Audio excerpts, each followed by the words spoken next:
மேல்மான்ற ஒரு ஊர்ல போராட்டம் நடக்கு தெரியுமா? தெரியும் இல்லையா உங்களுக்கு? மேல்மான்ற ஊர்ல எத்தனை 925 நாட்களாக இங்க போராட்டம் நடந்து கொண்டிருக்கிறது. மேல்மான்ற ஊர்ல வட ஆளவந்தான், அப்புறம் குறும்பூர், அது மாதிரி இன்னும் நிறைய கிராமங்கள். இப்ப 11 கிராமத்துல இருந்தும் நீங்க 3 போகம் விளையும் அந்த விவசாய நிலத்தை எடுத்துட்டு கிராம மக்கள் எங்கம்மா போவாங்க? இந்த 11 கிராம மக்களை காலி பண்ணி எங்க போவாங்க? யோசிச்சு பாருங்க. 11 கிராம மக்கள் அவங்க அம்மா வீடு, நீங்க சொல்லிட்டு இருந்தீங்களே பாட்டி வீடு, தாத்தா வீடு, எல்லாத்தையும் விட்டுட்டு அவங்க வாழ்ந்த வீடு, அவங்க சாமி கும்பிட்ட கோவில், அவங்க விளையாடின இடம், அவங்க படிச்ச பள்ளிக்கூடம், அவங்களுடைய சொந்தக்காரங்க வீடு எல்லாத்தையும் விட்டுட்டு அவங்கள எங்க போய் குடி வைக்க போவாங்க? எங்க போய் குடி போய் ஏதாவது ஊர் பேர் தெரியாத ஒரு ஊரு, அங்க உங்க சொந்தக்காரங்களாம் இருக்க மாட்டாங்க, உங்களுக்கு தெரிஞ்ச எதுவுமே இருக்காது.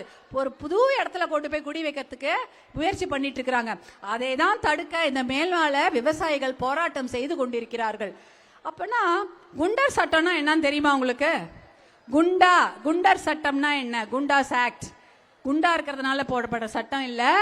குண்டர்கள் சட்டம் என்றால் தாய் நாட்டுக்கு தீங்கு விளைவிப்பவர்கள், துரோகம் செய்பவர்கள், இல்ல ஆள் கடத்தல் செய்பவர்கள், தொடர்ந்து வழிப்பறி இல்ல கடத்தல், அந்த மணல் கொள்ளை, இந்த மாதிரி கொள்ளை செய்யக்கூடியவர்கள், வழிப்பறி செய்யக்கூடியவர்கள், அப்புறம் இந்த பெண்களை பாலியல் வன்கொடுமை செய்யறாங்கல்ல, பாலியல் தொல்லை கொடுக்கக்கூடியவர்கள், இவங்களதான் குண்டர் சட்டத்துல கைது பண்ணுவாங்க. குண்டர் சட்டத்துல கைது பண்ணா 1 வருடம் பேச்சு மூச்சே இருக்காது, அப்படியே ஜெயில வச்சிருவாங்க. ஒரு பெயில் கூட கொடுக்க மாட்டாங்க, அவங்கள பிணையில எடுக்கவே முடியாது. அப்படிப்பட்ட குண்டர் சட்டத்துல யார கைது பண்ணிருக்காங்க தெரியுமா? 7 விவசாயிகள். உலகத்திலேயே இந்த மாதிரி ஒரு விஷயம் எங்கேயுமே நடக்கல. தமிழ்நாட்டில் நடந்திருக்கு. திமுக அரசு செய்திருக்கிறாங்க. போராட்டம் செய்த விவசாயிகளை குண்டர் சட்டத்தில் கைது பண்ணி ஜெயில அடைச்சிருக்கிறாங்க. அவங்க என்ன பொண்ணுங்களை கடத்தினாங்களா, போதை பொருள் கடத்தினாங்களா, மணல் கடத்தினாங்களா, இல்ல திருட்டு செய்தார்களா, வழிப்பறி செய்தார்களா, இல்ல வேற கொடுமையான ஏதாவது ஒரு குற்றம் புரிந்தார்களா?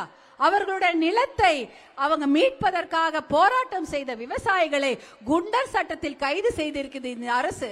இது நியாயமா? அடுக்குமா இது?